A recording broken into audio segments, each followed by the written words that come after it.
Hello everyone, this is Patel. आपका बहुत बहुत स्वागत है हमारे इस यूट्यूब चैनल पे। तो आज के इस वीडियो में मैं आपको बेसिकली जो हमारा चैप्टर नंबर 1 है केमिस्ट्री का, जो आप सभी को पता है 12th स्टैंडर्ड में जितने भी स्टूडेंट्स पढ़ते हैं उनको, सॉलिड स्टेट। तो मैं आज आपको सॉलिड स्टेट के इम्पॉर्टेंट कॉन्सेप्ट्स और टॉपिक्स के बारे में बताने जा रहा हूँ।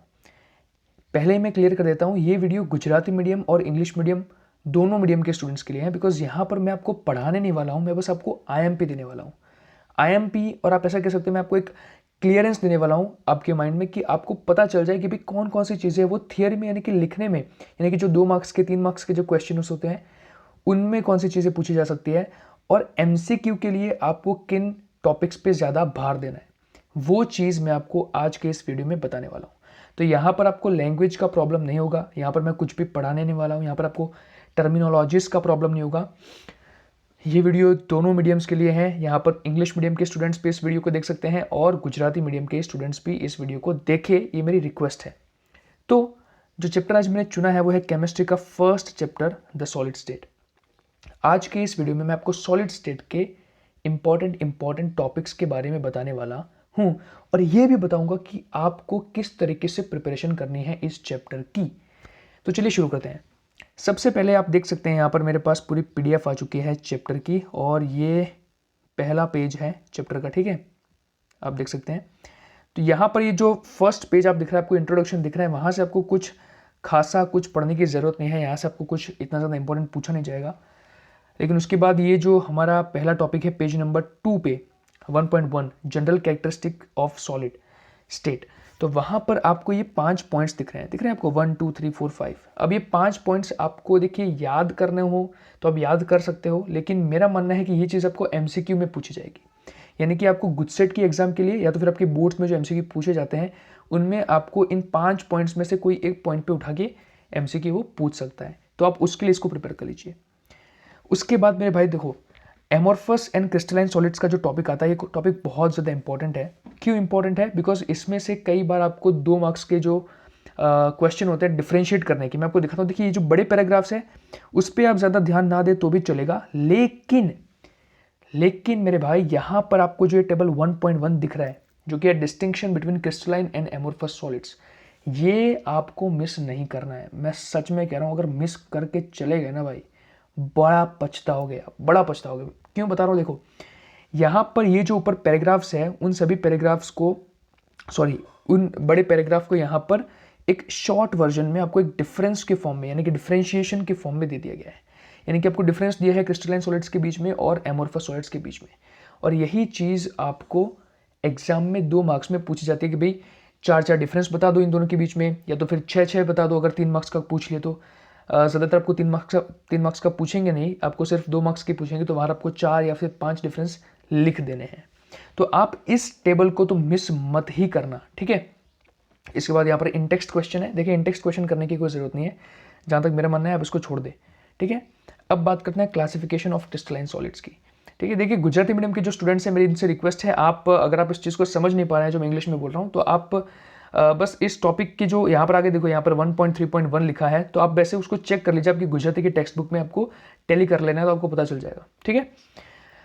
तो यहाँ पर जो टॉपिक है देख सकते हैं आप, मॉलिक्यूलर सॉलिड्स, ठीक है, क्लासिफिकेशन ऑफ क्रिस्टलाइन सॉलिड्स के अंदर। अब यहाँ पर आपको नॉन पोलर मॉलिक्यूलर सॉलिड्स दिख रहे हैं, पोलर मॉलिक्यूलर सॉलिड्स दिख रहे हैं, हाइड्रोजन बॉन्डेड मॉलिक्यूलर सॉलिड्स दिख रहे हैं। तो ये जो सारे टॉपिक्स हैं वो बेसिकली आपको थियरी के लिए प्रिपेयर करने की ज़रूरत नहीं है।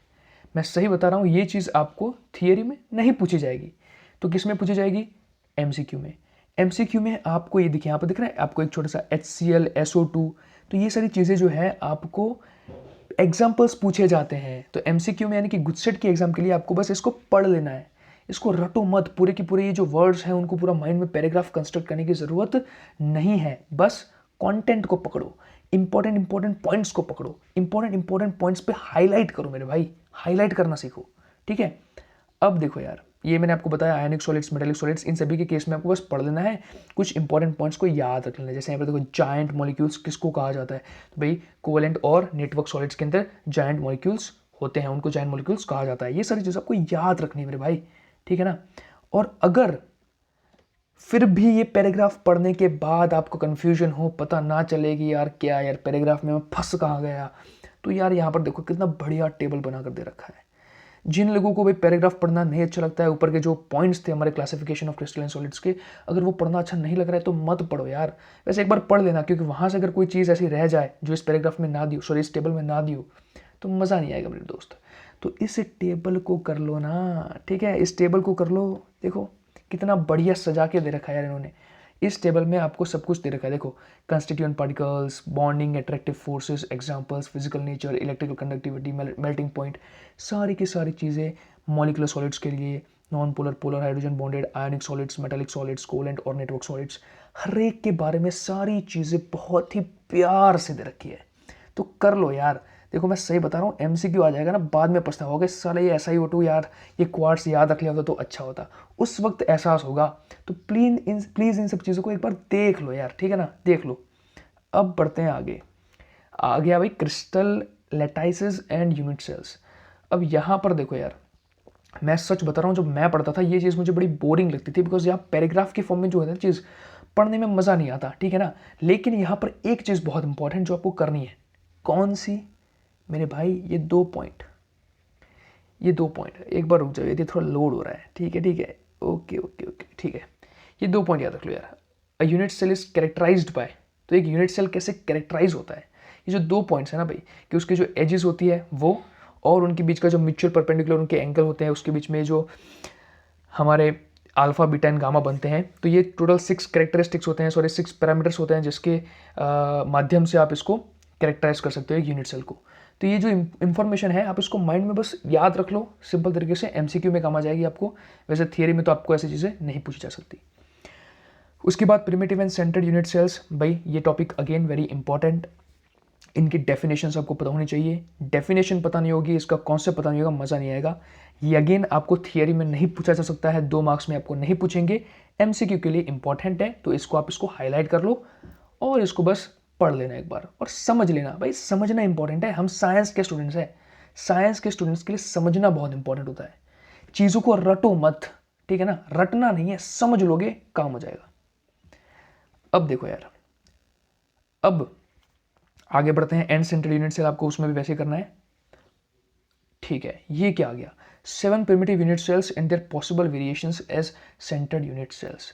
भाई साहब लिख के दे रहा हूं, लिखना है तो लिख के दे रहा हूं भाई, कि यहां पर ये जो टेबल दिख रहा है ना, this is one of the most important tables of chapter number 1 in chemistry. क्यों भाई, क्यों इंपॉर्टेंट है? यहां से आपको एक एमसीक्यू तो दिखेगा ही दिखेगा। तेरा भाई कह रहा है भाई तू इसको याद रख ले, यहां से एक एमसीक्यू तुझको दिखेगा ही दिखेगा। अगर तू इस चीज को छोड़ के जा रहा है तो भाई पछताएगा। अगर 100 आउट ऑफ 100 लाने हैं और अगर इस चीज को नहीं किया तो 99 पे अटक जाएगा। इसलिए इसको तो करना मत ही भूलना। आपको पता ही होगा, आपके टीचर ने समझाया होगा कि इस चीज़ को कैसे प्रिपेयर कर सकते हैं, कैसे याद रख सकते हैं। इसको याद रखने की बहुत सारी टेक्निक्स है, बहुत सारी ट्रिक्स है। आप उन ट्रिक्स को अप्लाई करो, इसको याद करो और अच्छे मार्क्स लाओ, ठीक है ना। अच्छा जी, आगे बढ़ते हैं, आगे बढ़ते हैं। और क्या आ रहा है जी, और क्या आ रहा है जी? हाँ, number of atoms in a unit cell. अब यहाँ पर बहुत सारे बच्चे कंफ्यूज हो जाते हैं, बहुत सारे बच्चे इस टॉपिक को स्किप करके चले जाते हैं। अच्छा, स्किप क्यों करते हैं? बड़ा पैराग्राफ दिख रहा है भैया, इतना बड़ा पैराग्राफ कौन करेगा, ये सब कौन पढ़ने बैठेगा भाई, मेरा दिमाग चकरा रहा है। अरे इसको चकराना नहीं है मेरे भाई, इतना याद रख ले यार कि अगर हमारे पास प्रिमिटिव क्यूबिक यूनिट सेल है तो उसके अंदर एक एटम होता है। कैसे होता है? तो 8 कॉर्नरों पे भाई एटम जो होते हैं छोटे छोटे छोटे छोटे छोटे, पता ही है, सर ने बताया होगा। तो वो सारा कंस्ट्रक्ट होके मिलाओगे तो एक एटम बन जाएगा, हो गया खत्म। भाई ये थियरी में नहीं पूछी जाती चीजें। बहुत सारे बच्चे गलती कर देते हैं, पूरा का पूरा रटने जाते हैं, सोचते हैं कि भाई 2 मार्क्स में सर पूछ लेंगे, एग्जाम में एग्जामिनर पूछ लेगा। अभी मेरे भाई नहीं पूछेगा, मत डर, ये सारी चीजें तुझसे नहीं पूछी जाएगी। बीसीसी में भी कर लेना, और वहां पर भी 2 आइटम होते हैं, आपको पता ही है। और उसके केस में भी मैंने आपको बताया कैसे करना है। बस ये जो नीचे की कैलकुलेशन है आपको पता होनी चाहिए कि किस तरह से एटम कहाँ पर होता है। एक यहाँ पर बीसीसी में सेंटर में होता है, 8 कॉर्नर पे 8 होते हैं, और उसके उसी तरह से कैलकुलेशन करेंगे तो 2 आइटम बनते हैं। In the same case in the case of FCC, तो एफसीसी के अंदर भी सेम केस रहेगा, 4 एटम हो जाएंगे आपके पास, ठीक है। तो ये चीज़ आपको बस ऐसे याद रख लेनी है। मैंने आपके साथ डिस्कस की, वैसे ही आपको आपके माइंड के अंदर आपको खुद को सेल्फ टॉक करके अपने आपको बता देना है कि भाई इसमें ऐसा होता है, उसमें 1, उसमें 2, उसमें 4, खत्म बात। इससे आगे हमें कुछ भी याद नहीं रखना है, ठीक है। आगे बढ़ते हैं मेरे भाई। अब आ गए हैं हम यहाँ पर क्लोज्ड पैक्ड स्ट्रक्चर्स पे। यहाँ पर क्या इंपॉर्टेंट है भाई, close packing in 1 dimension, close packing in 2 dimension, close packing in 3 dimension, octahedral voids, tetrahedral voids. Voids आते हैं ना आपके, हम गुजराती में अगर इसको कहें तो भाई जो गैप्स होती हैं, I don't have the exact word, पर आपको शायद पता चले गया होगा मैं क्या कहना चाहता हूँ। तो क्लोज पैकिंग जो है ये चीज़ अगेन आपको एमसीक्यू में ही पूछी जाएगी, आपको थियरी के फॉर्म में नहीं पूछी जाएगी। इसका कॉन्सेप्ट अपने टीचर से काफ़ी अच्छे से समझ लेना। ये देखो, ये इस चीज़ को समझने में ये जो क्लोज पैकिंग वाला जो कॉन्सेप्ट है ना, मैं आपको दिखाता हूँ। ये देखिए यहाँ पर ये जो वॉइड्स वाला जो कॉन्सेप्ट है, फिर उसके बाद, अबे यार लोड हो जाए यार, लोड ही नहीं हो रही। हाँ चलो, हो गई, बहुत बढ़िया शानदार। देखिए, तो ये जो कॉन्सेप्ट है ये बच्चों को समझ में नहीं आता यार कि भाई ऑक्टाहेड्रल होल, टेट्राहेड्रल वॉइड्स, ये सारी चीज़ें क्या होती है। और इसमें कई बार हमारी कैलकुलेशन में भी प्रॉब्लम हो जाती है। अगर मैं आपको दिखाऊं तो एग्जैक्टली हाँ, यहाँ पर देखो, ये जो एग्जाम्पल 1.1 है, एग्जाम्पल 1.2 है, उसके अंदर आपको ऑक्टाहेड्रल वॉइड्स दिए होते हैं कि इतने 1/3 of tetrahedral voids octahedral voids है, और ऑक्टाहेड्रल वॉइड्स के 2/3 पे टेट्राहेड्रल वॉइड्स है। तो बताओ भाई ए और बी का जो फॉर्मूला होगा वो क्या होगा। तो इसमें बहुत बार बच्चों को प्रॉब्लम हो जाती है भाई, मुझे भी बहुत होती थी। तो इस चीज़ को काफ़ी अच्छे से अपने टीचर के पास से समझ लेना। अगर समझ में नहीं आ रहा है तो कमेंट सेक्शन में लिख दो कि भाई समझ में नहीं आ रहा है, तो हम इसके ऊपर एक बहुत बढ़िया सा वीडियो बनाएंगे जो कि ये कॉन्सेप्ट आपका एकदम क्लियर कर देगा। आप इस प्रकार के किसी भी एग्जाम्पल में अटकोगे नहीं, उसकी मेरी गारंटी है। ठीक है, अगर समझ में ना आए तो आप कमेंट कर देना। और उसके अलावा मैंने आपको कहा कि भाई ये जो टॉपिक है 2 डायमेंशन, 3 डायमेंशन, 1 डायमेंशन वाले, टेट्राहेड्रल वर्ड्स, ऑक्टाहेड्रल वर्ड्स वाले, ये सारे आपको 2 मार्क्स में या 3 मार्क्स में थियरी में नहीं पूछे जाएंगे, ये आपको एमसीक्यू में ही पूछे जाएंगे। तो आपको उसे इसी तरह से प्रिपेयर करना है। और यहाँ पर आपको कुछ कुछ ऐसे इंपॉर्टेंट एग्जाम्पल्स दिखेंगे, वो आपको याद रख लेना है। ठीक है, जैसे कि अगर मैं एग्जाम्पल तो आपको दिखाऊं तो, एक तो यार मेरी पीडीएफ लोड नहीं हो रही, हो जा सिम। हाँ देखो यार, ये देखो, ये कुछ एग्जाम्पल देखो ऐसे, जैसे भाई metal such as copper and silver. फिर देखो यार इसके अंदर कोऑर्डिनेशन नंबर तो भाई भूलना मत, बहुत इंपॉर्टेंट बात है भाई। कोऑर्डिनेशन नंबर तो सभी के याद रख लेना। ठीक है, आपने ये सारी चीज़ें पढ़ी ली होगी, अभी अब तक तो आपने ये सब चीज़ें पढ़ी ली होगी, इसलिए मैं आपको रफ आइडिया दे रहा हूँ, तो आपको आइडिया तो आ ही रहा होगा कि भाई मैं क्या कहना चाह रहा हूँ। ठीक है, अब बात करते हैं packing efficiency.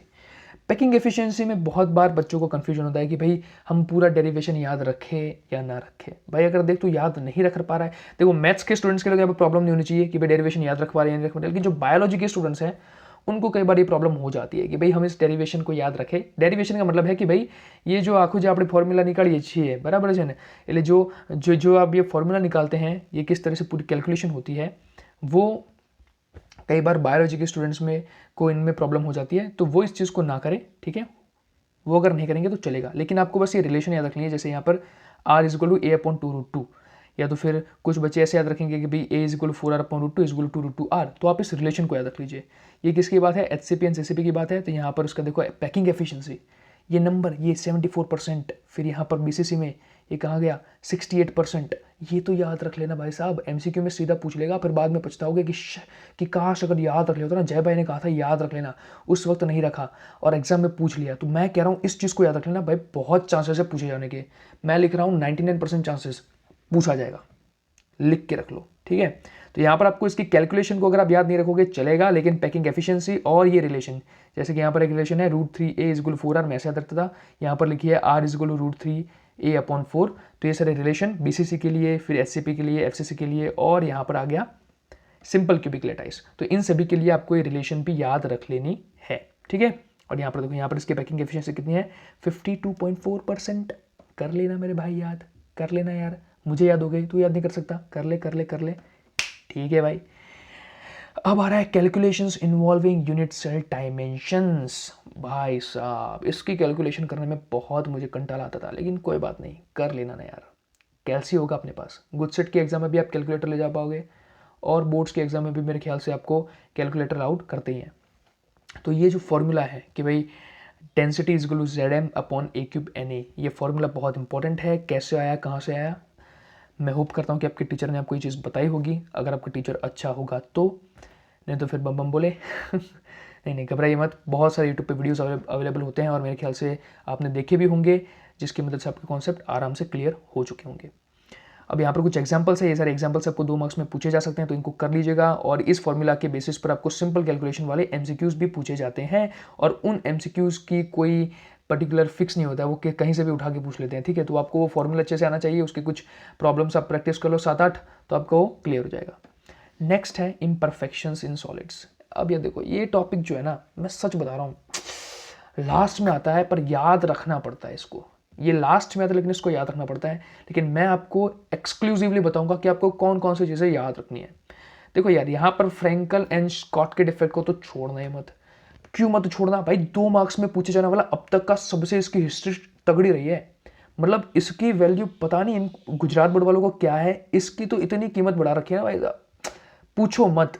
Frankel and Scott के डिफेक्ट की बहुत वैल्यू है, इन दोनों साइंटिस्ट की बहुत वैल्यू है। समझ लो, इनके ऊपर जो ये थियरी है, आपका जो डिफेक्ट है, आपको पता ही होगा, फ्रैंकल डिफेक्ट एंड मेरे भाई तो लोड भी नहीं हो रहा, इतनी वैल्यू ज़्यादा है कि लोड भी नहीं हो रहा इसकी। सही है। फ्रैंकल डिफेक्ट एंड स्कॉट की डिफेक्ट, ये बहुत ज़्यादा इंपॉर्टेंट है भैया, इसको तो छोड़ना ही मत, ठीक है। और इसके अंदर जो एग्जांपल्स है, आपको पता ना एग्जांपल्स, ये एग्जांपल्स बहुत बार एमसीक्यू में भी पूछे जाते हैं। तो ये टॉपिक जो है दोनों, ये आपके थियरी के लिए भी इंपॉर्टेंट है, यानी कि ये आपको प्रिपेयर करना पड़ेगा, और साथ ही इसके जो एग्जांपल्स है वो आपके एमसीक्यू के लिए इंपॉर्टेंट है। तो मेरे भाई, इसको तो तू छोड़ना ही मत। यहाँ पर इसके रिलेटेड कुछ कैलकुलेशन वाले एमसीक्यूज भी पूछे जाते हैं। यहाँ पर कुछ आप देख सकते हो, ये देखो 10⁶ तक लोड नहीं हो रही मेरी पीडीएफ, उसके लिए मैं माफ़ी चाहता हूँ दोस्त। ये आपको दिख रहा है, देखो 10⁶ स्कॉट की pairs per centimetre cube at room temperature, in 1 centimetre cube there are about 10⁻²2 ions. ये जो छोटी छोटी इंफॉर्मेशन है बहुत इंपॉर्टेंट है, ये आपको याद रखनी है। ये कॉमन एग्जांपल वाला एमसीक्यू, एजीबीआर दोनों में आता है। फ्रैंकल डिफेक्ट भी है उसमें, स्कॉट के डिफेक्ट भी बताता है, दिखाता है वो। तो ये भी बहुत इंपॉर्टेंट, बहुत बार पूछा गया है। तो ये सारी जो चीज़ें मैं आपको बता रहा हूँ, इसको नोट कर लो यार, इसको दिमाग में फिट कर लो कि भाई ये जो है, ये पूछा जाता है थियरी में। फ्रैंकल डिफेक्ट, स्कॉट के डिफेक्ट थियरी में पूछा जाता है, एमसीक्यू में भी पूछा जाता है, तो कर लेना यार। अब ये इम्प्योरिटी डिफेक्ट, देखो इम्प्योरिटी डिफेक्ट को उतनी ज़्यादा रिस्पेक्ट मिली नहीं है मेरे ख्याल से, मतलब ज़्यादा कोई इसको छेड़ता नहीं है। लेकिन कहा जाता है ना यार कि भाई जिसको कोई ना छेड़े, अगर वो जिस दिन छिड़ गया भाई, उस दिन तो प्रॉब्लम हो जाएगी। तो इसको भी पढ़ तो लेना, छोड़ मत देना, ठीक है ना। फिर आता है नॉन स्टोइक्योमेट्रिक डिफेक्ट्स, उसमें ये आपका है किंग खान, क्या नाम है इसका, मेटल एक्सेस डिफेक्ट। क्यों इंपॉर्टेंट है भाई साहब? इसमें से कई बार ये जो कलर वाला होता है ना भाई, pink colour, lilac colour, yellow colour, visible light colour, भाई बहुत पूछा गया है, बहुत पूछा गया है भाई साहब। काफ़ी अच्छा ट्रैक रिकॉर्ड है बंदे का, मेटल एक्सेस डिफेक्ट का काफ़ी अच्छा ट्रैक रिकॉर्ड है। छोड़ियो मत, बस इतना कहना चाह रहा हूँ, छोड़ियो मत इसको भाई। कम से कम एक कलर वाला तो याद रख के जाइयो। फिर एक क्या है, फाबन सेंटर, वो भी बहुत इंपॉर्टेंट है। तो ये पूरी जो थियरी है आप समझ लो, पूरी की पूरी इंपॉर्टेंट है, तो इसको अच्छे से पढ़ लेना, छोड़ना मत। लिखने में नहीं आएगा, थियरी में नहीं आएगा। थियरी में तो मेरे ख्याल से यार देखो, मैं आपको अगर मेरी तरफ से कहूँ ना, ये फ्रैंकल डिफेक्ट के स्कॉट के डिफेक्ट में से इस चैप्टर में आपको दिखेगा ही दिखेगा, लिख के रख लो यार, दिखेगा ही दिखेगा इस चैप्टर में से। देखो 3 क्वेश्चन जो है मोस्ट आईएमपी है, मैं फिर से बता रहा हूँ, 3 क्वेश्चन मोस्ट आईएमपी है। कौन से 3 मोस्ट आईएमपी है?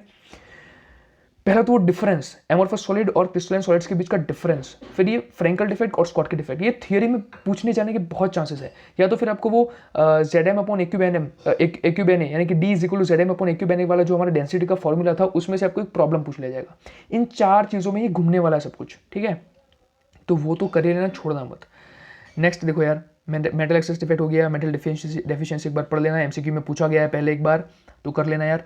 इलेक्ट्रिकल प्रॉपर्टीज, अब इलेक्ट्रिकल प्रॉपर्टीज में तो कैसा फंडा है, फिजिक्स में आप है ना सेमीकंडक्टर में सारी चीज़ें पढ़ने वाले हो, ठीक है। तो जब आप सेमीकंडक्टर पढ़ोगे ना फिजिक्स का, तो उसके बाद केमिस्ट्री में आपको प्रॉब्लम नहीं होगी। और पैरामैग्नेटिज्म, डायमैग्नेटिज्म, फेरोमैग्नेटिज्म, ये जो सारे टॉपिक्स है, समझने वाले टॉपिक्स है, समझ लेना एक बार, रटने की जरूरत नहीं है। ये आपका फिजिक्स का जो 5th चैप्टर है उसके अंदर भी ये चीज़ आने वाली है। तो आपको इस चैप्टर को रटने की कोई जरूरत नहीं है, सॉरी इस टॉपिक को रटने की कोई जरूरत नहीं है, बस एक बार पढ़ लोगे आ जाएगा। फिजिक्स में भी इसकी बहुत सारी प्रैक्टिस होने वाली है, तो घबराने की ज़रूरत नहीं है मेरे लाल बाल गोपाल, मेरे दोस्तों। तो ये था पूरा का पूरा फर्स्ट चैप्टर का हमारा एनालिसिस तो नहीं कहूँगा, लेकिन मैंने आपको बस एक रफ आइडिया दे दिया कि आपको किस चीज़ पे ज़्यादा फोकस करना है, कौन सी चीज़ थियरी में पूछी जा सकती है, कौन सी चीज़ आपको एमसीक्यू में पूछी जा सकती है। अभी भी मैं और बहुत सारे वीडियोस बनाऊंगा, हर एक चैप्टर में कवर करूंगा, जिसके अंदर आपको डिटेल्ड इंफॉर्मेशन मिलेगी कि आपको कैसे प्रिपरेशन करनी है, आप किस तरह से किसी टॉपिक को पढ़ सकते हैं। मैं यहाँ फर्स्ट चैप्टर में से कोई टॉपिक उठा के आपको समझाऊंगा कि आपको किस तरीके से किसी टॉपिक को पढ़ना है। और इस वीडियो को एंड करने से पहले एक और बात कहना चाहूँगा कि ये जो मैं वीडियोस बना रहा हूँ ये बेसिकली वैसे स्टूडेंट्स के लिए हैं जो कि हमारे गुजरात के दोस्त हैं, हमारे गुजरात के ऐसे दोस्त जो कि प्रिपरेशन कर रहे हैं गुजसेट 2022 की, और प्रिपरेशन कर रहे हैं बोर्ड्स की। तो बोर्ड्स के और ये गुजसेट के स्टूडेंट्स के लिए बहुत ज़्यादा इंपॉर्टेंट वीडियो है भाई। मैंने भी गुजसेट दी है, इसलिए मुझे पता है कि गुजसेट में कैसे प्रिपरेशन करते हैं। बड़ा भाई समझ के देख लो यार। इस वीडियो को अपने उन दोस्तों के साथ शेयर करो जो कि पढ़ रहे हैं अभी 12th स्टैंडर्ड में और उनको नहीं पता है कि कौन कौन सी चीज़ें किस तरह से प्रिपेयर की जाए। बहुत सारे इंटेलिजेंट बच्चे भी यहाँ पर गलती कर देते हैं, जिस चीज़ पे ज़्यादा टाइम नहीं देना होता है उस चीज़ को टाइम देके बैठ जाते हैं। तो वैसी चीज़ मत करो मेरे यार, थोड़े स्मार्ट बन जाओ, थोड़े स्मार्ट बन जाओ। और इसी के साथ thank you very much for watching this video. I hope you guys liked it. Bye bye.